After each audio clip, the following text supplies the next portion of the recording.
Monday, June 13th at 7:35.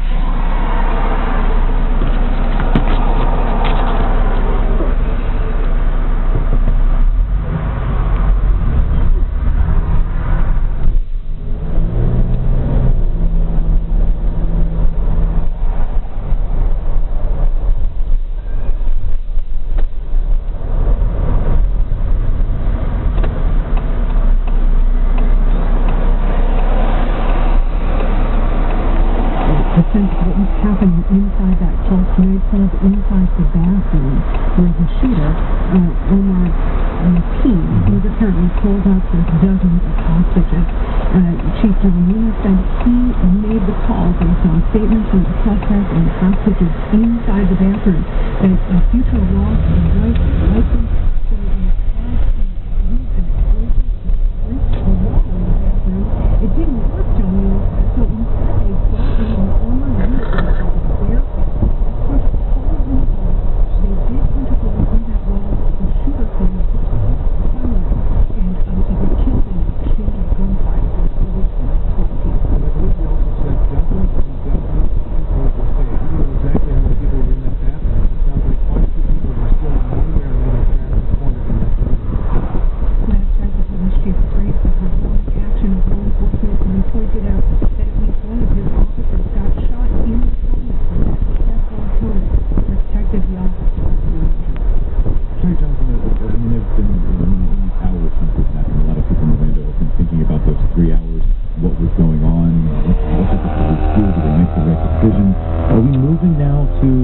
We're sort of figuring out what happened is over. There's still a lot of unanswered questions that the authorities need to answer. David, there are still a lot of unanswered questions, such as why did this shooter target this nightclub? Were there other targets? Did he have any help? Right now, the FBI and local police say no sense of any other imminent threat in Florida or anywhere else, but they're going to be looking through his social media accounts, talking with family members, talking with acquaintances to see any clues, any hints of his motivation and what else he might have done.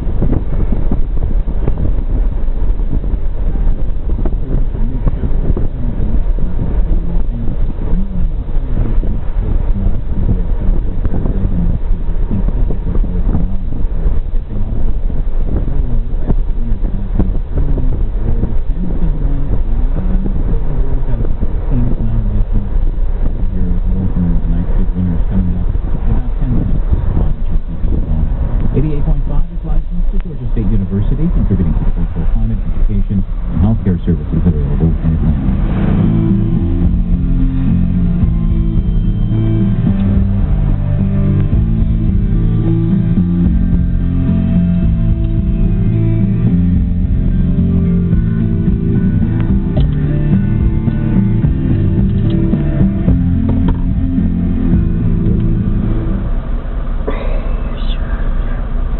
NPR News in Washington, I'm Dave Mattingly.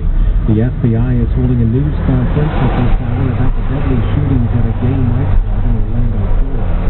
50 people were killed, more than 50 wounded. The FBI says the gunman pledged his allegiance to ISIS on a 911 call during the attack. The FBI is investigating the motives of a 20-year-old Indiana man who was arrested yesterday in Southern California. Authorities say he was headed to a gay pride parade.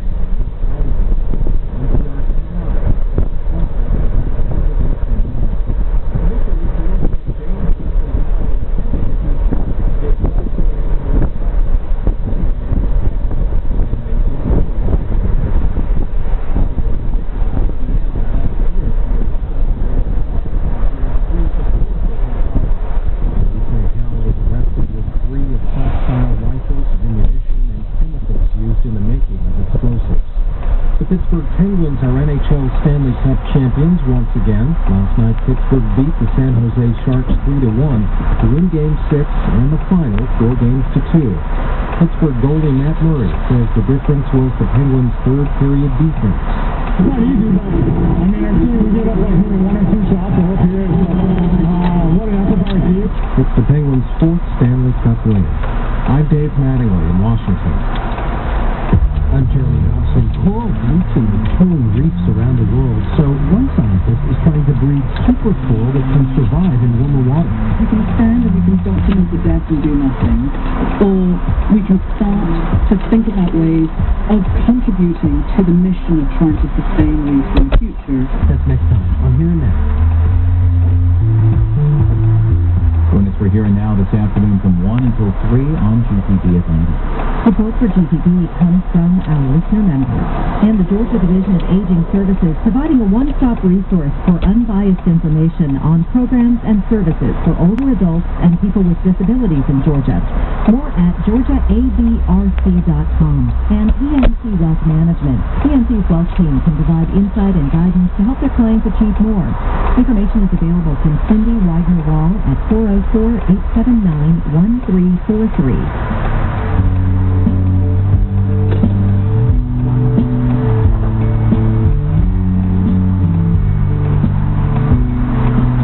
Starting your day with Morning Edition on 88.5 GPB Atlanta. We'll see sunny skies today with highs in the mid-90s. Partly cloudy tonight.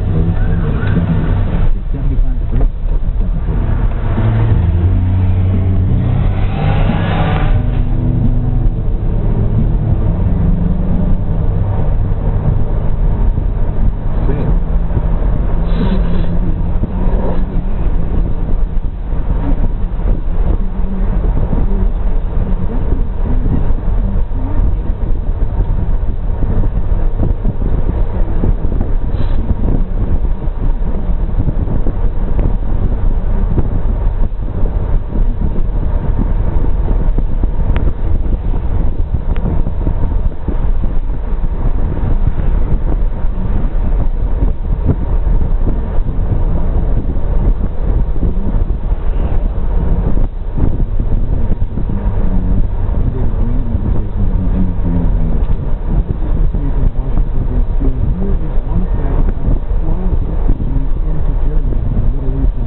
Inability to communicate.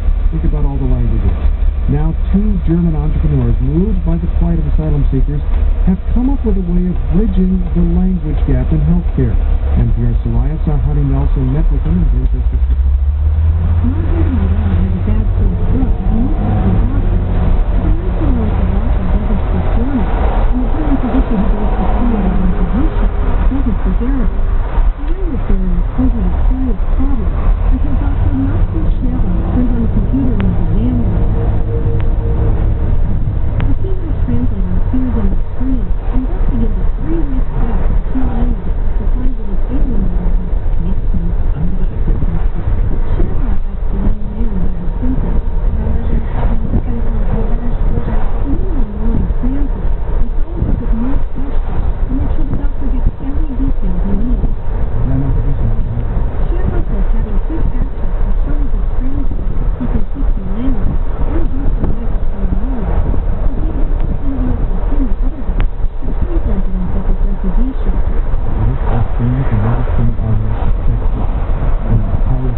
Translators in a doctor's office would make it rather cramped.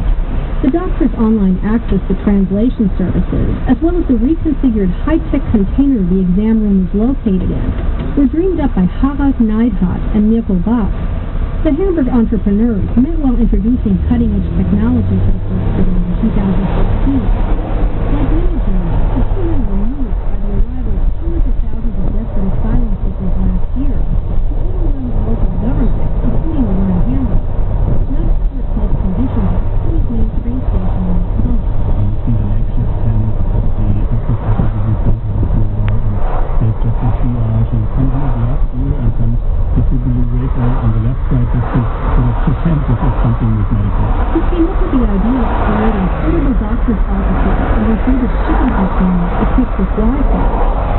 Todd adds, the goal was to make the clinics inexpensive and easy to set up at refugee intake centers. Bob proposed enhancing the initiative by adding a network of partners, including the long-distance translation services, which are provided by an Austrian firm. This is a little bit like Uber. You press the button, the magic happens, and it takes you to life, but it's really fast. If a patient tried it, they can on the computer screen can be turned off. Detectives may do this or fund a prototype, which has cost in the high 5 digits. The $1 million donation by a wealthy Hamburg family is allowing them to build 10 more of the portable primary care clinics, which the city will pay to operate. Joanna Sarhady-Nelson, NPR News, Hamburg.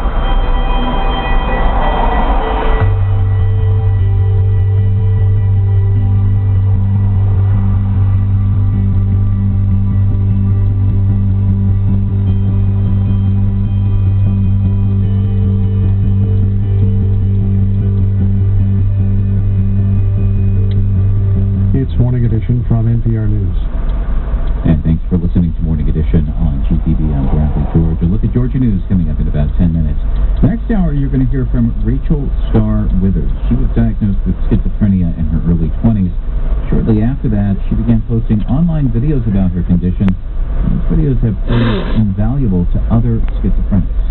I don't know, seeing all of her videos and, listening to her coping mechanisms and, how much willpower she has really made me stronger. And more on one young woman's battle with mental illness and how she's managed to help many others along the way.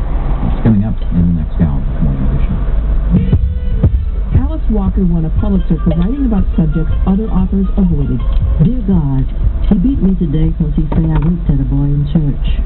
I may have got something in my eye, but I didn't wink. I don't even look at men. That's the truth. I look at women, though, because I'm not scared of them. Our celebration of the Pulitzer's 100 years continues. It's on Second Thought this morning at 9 a.m. from GTV News.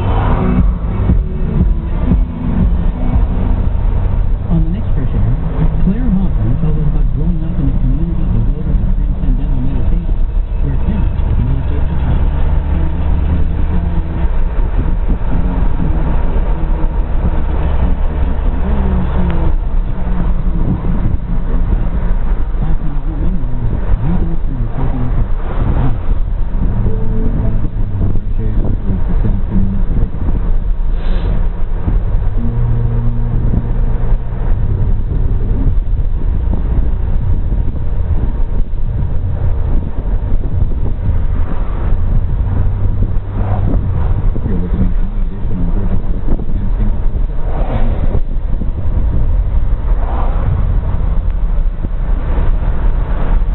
This is Morning Edition from NPR News. Good morning, I'm David Green. And I'm Stephen Skeet. Summer is arriving, which means summer TV is here.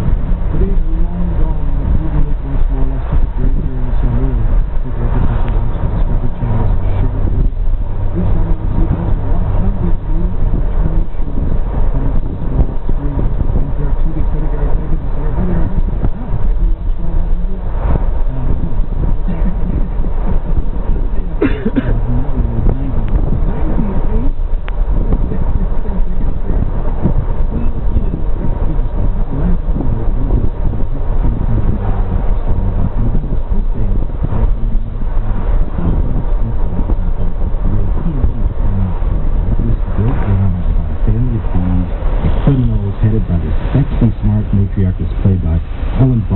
It's based on this Australian film from 2010, and it starts with Dorothy's character, and she's called Janine Smith Cody, taking in her 17-year-old grandson when his mother, her daughter, dies of a drug overdose.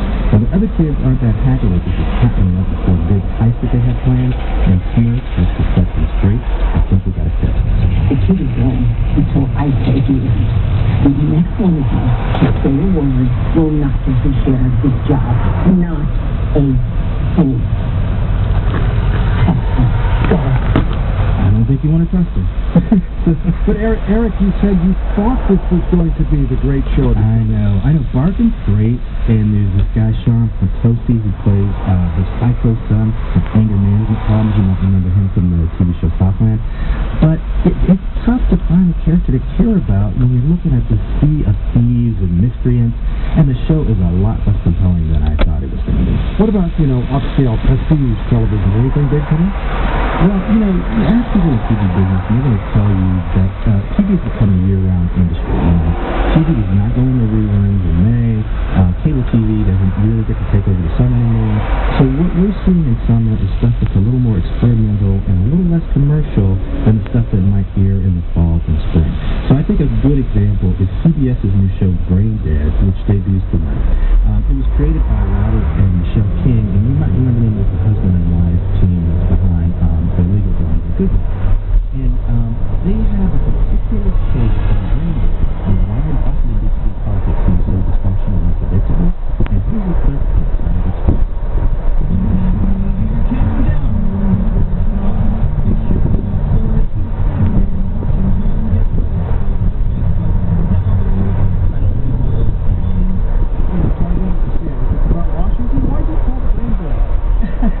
It's a political drama about aliens creating gridlock in government by controlling people's brains. Come on, Steve, isn't that obvious?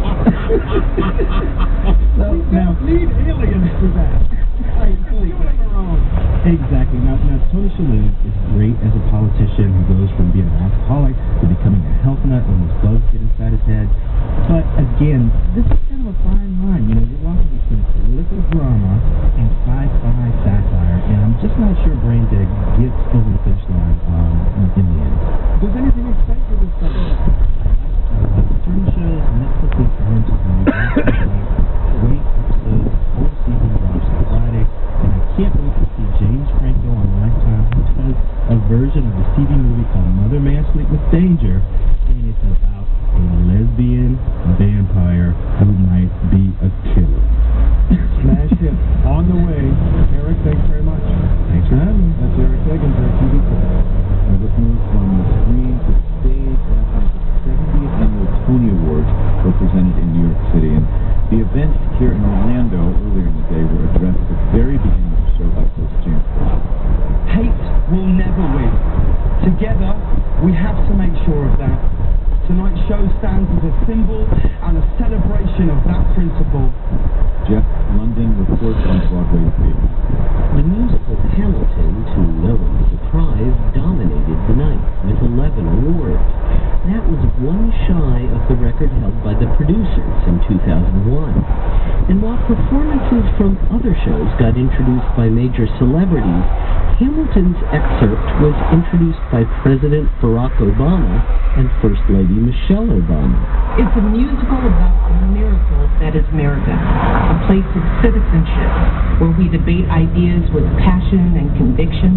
A place of inclusiveness, where we value our boisterous diversity as a great gift. I know that we can win. I know that greatness lies in you. But remember from here on in, history has its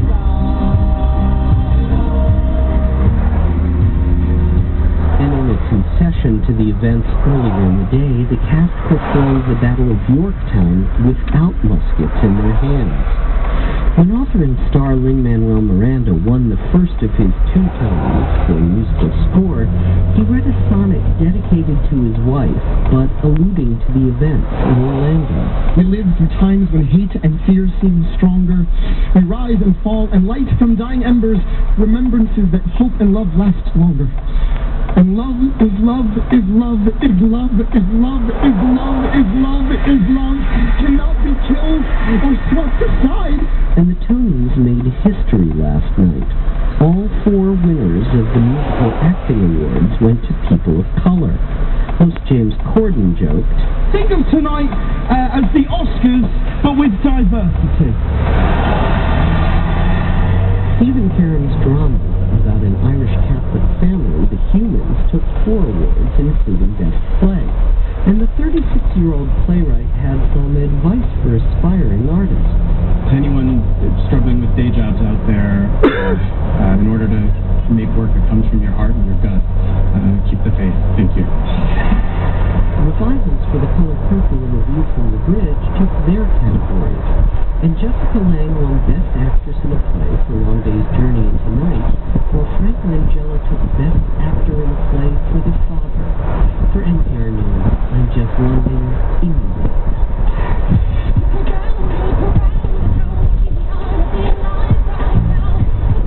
This is Morning Edition from NPR News. I'm David Green in Orlando, Florida. And I'm Steve Inskeep from Washington.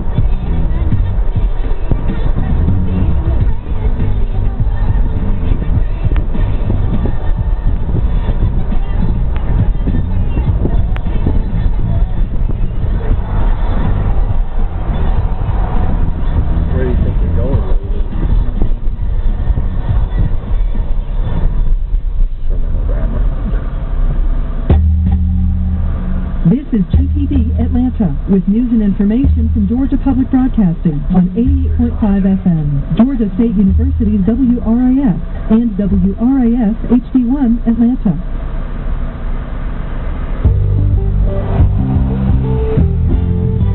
This is Morning Edition on GTV. I'm Bradley George. Good morning. A young schizophrenic woman decided to talk about her illness on YouTube. She found a community of supporters.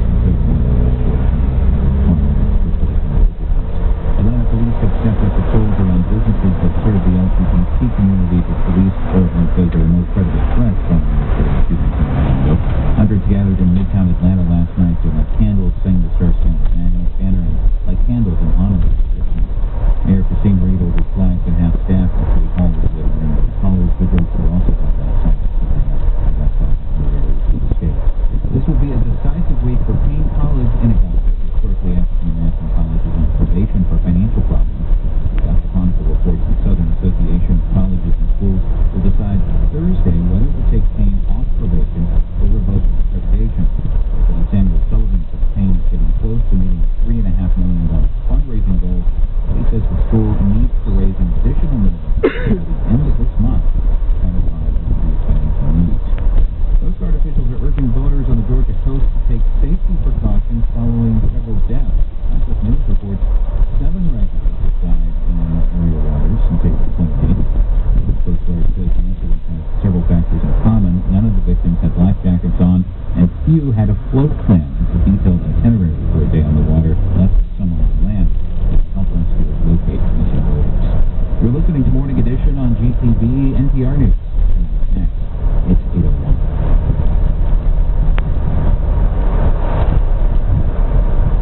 Live from NPR News in Washington, Corbett Coleman, police and government officials spoke with reporters in Orlando, Florida last hour about this weekend's mass shooting at a nightclub that served the LGBT community. Orlando Mayor Buddy Dyer says most of the victims have been identified. 48 of the 49 victims have been identified. 24 of the next of kin have been notified, with more to come. The death toll has previously been at 50 victims, but the shooter is also dead, and that could explain the difference in the numbers. Authorities in Orlando have been releasing the names of people killed in Sunday's mass shooting online. NPR's Jeff Brady reports that 24 names have been released so far. Once a victim has been identified and their family notified, then the city is listing the dead on a website. At a local hotel lobby, people waited, crying and hugging, hoping their family member would be listed among the injured and not the dead. NPR's Jeff Brady in Orlando. As Orlando officials identify the victims, NPR's Hansi Lo Wong reports community groups are collecting donations for victims' families. Community centers are offering free grief counseling sessions in both English and Spanish. For 30-year-old Ray Rodriguez, the city's response so far is a silver lining to the tragedy. Everybody's quick to want to get together and help each other out, and it's a constant reminder how we both, as Americans, got to watch each other's back and be there for each other. 41-year-old Peter Duke says he used to hang out at the Pulse Club where the shooting took place, and he's worried about the attack's long-term effects on victims' families and other local residents. It's a pretty small community. I mean, Orlando isn't that big of a city, so for something to affect, over 100 people that were actually victims of this, everyone's going to know someone. The city plans to release more victims' names on its website. On Dula Wong, NPR News, Orlando, Florida. Presidential candidates Hillary Clinton and Donald Trump will speak about the Orlando shootings today. Trump and Trump intended to give a speech today critical of Clinton, but his campaign says he'll now speak about national security and immigration. NPR's Tamara Keith says Clinton also changed her plans. Hillary Clinton's speech was supposed to be a general election kickoff, drawing the contrast between himself and Donald Trump and setting up the campaign ahead. Well, that has changed, and now the campaign aide says she will focus her address on this act of terror and hate and the steps that she would take to keep America safe. NPR's Tamara Keith. News reports say South Korean officials believe North Korea has hacked into South Korean business computers and stolen thousands of documents. Yonhap News Agency of Seoul, South Korea, says that includes thefts of designs of balloons and military planes. We're listening to NPR News from Washington. Former Ohio Governor and U.S. Senator George Voinovich has died. He was 71. His wife says he passed away in sleep on Sunday.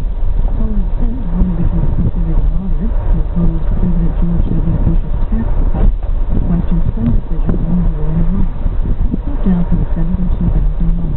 Voinovich also served in the Ohio State House and as the mayor of Cleveland. Apple will be making changes to its app stores that will encourage more developers to adopt a subscription model. As NPR's Laura Fidel reports, the changes will be officially announced today during Apple's annual Worldwide Developers Conference in San Francisco. The app store is one of Apple's greatest successes. As of January, the company reported developers around the world earned over $4 billion since it launched in 2008. The big earners have been game developers who make most of their money from in-app purchases. Other categories tend to make money from one-time purchases, which are a way to avoid Apple's 30% cut of subscription fees. But in an interview with the online tech publication The Verge, Apple Vice President Phil Schiller says the company will lower its cut to 15% if a developer can keep a subscriber for over a year. That's likely to make developers happy, though consumers may pay more as more apps become subscription-based. Laura Fidel, NPR News. The Pittsburgh Penguins have won the Stanley Cup, the 2016 NHL Finals.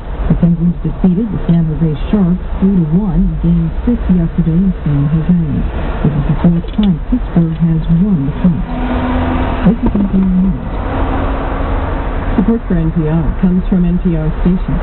Other contributors include Visit St. Petersburg Clearwater, home of 35 miles of white sand beaches along Florida's Gulf Coast, and a daily sunset celebration on Clearwater Beach, 90 minutes from Orlando.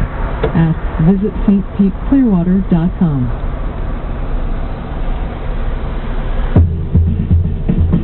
I'm Anthony Brooks. Coming up on the next On Point, as Puerto Rico struggles through a budget crisis, the Zika virus hits the island, an early warning for the continental U.S. Plus, underperforming public schools are closing to the good hope. The NPR podcast Embedded goes inside a high school on its last day. That's coming up on the next On Point from NPR. Join us for On Point this morning from 10 until noon on GTV Atlanta. Support for GTV programs comes from our listeners. And Georgia State Park celebrating their 85th anniversary with special family events and activities. Information and schedules about summer family fun can be found online at georgiastatepark.org/85. And Alliance Theater presenting The Prom, Moby Dick, and more during their upcoming 2016-2017 season. Information about season ticket packages and more is available at alliancetheater.org/season tickets. Sunny and hot today. A code orange air quality alert in effect as well. Highs in the mid-90s. Partly cloudy tonight, lows in the lower 70s. Sunny tomorrow with rain and thunderstorms likely late in the afternoon. Highs in the lower 90s. You're listening to Morning Edition on GTV Atlanta. It's 75 degrees at the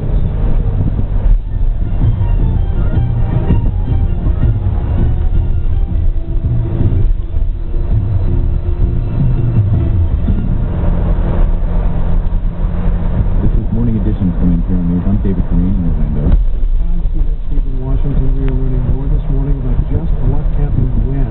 Early Sunday morning at Pulse, it's the nightclub, a gay nightclub where a gunman opened fire. Police are now giving the number of victims as 49 dead. They had previously said 50. They now appear to be saying 49 victims dead plus the shooter. This is one of those facts that has changed now and is quite liable to change again in a dramatic situation like this. NPR Justice correspondent Terry Johnson has been with us all morning and has the latest on what we know. How did this begin, Terry? Some new details this morning, Steve, from the news conference with local and federal law enforcement. The chief of the local police there said the shooter, Omar Mateen, was engaged by a security guard and maybe an off-duty police officer near one of the entrances to that Pulse nightclub in Orlando on Latin night. So there was an effort to stop him fairly near the entrance.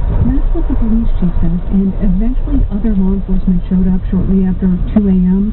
and forced the shooter into a bathroom where he was holed up for some period of time with hostages.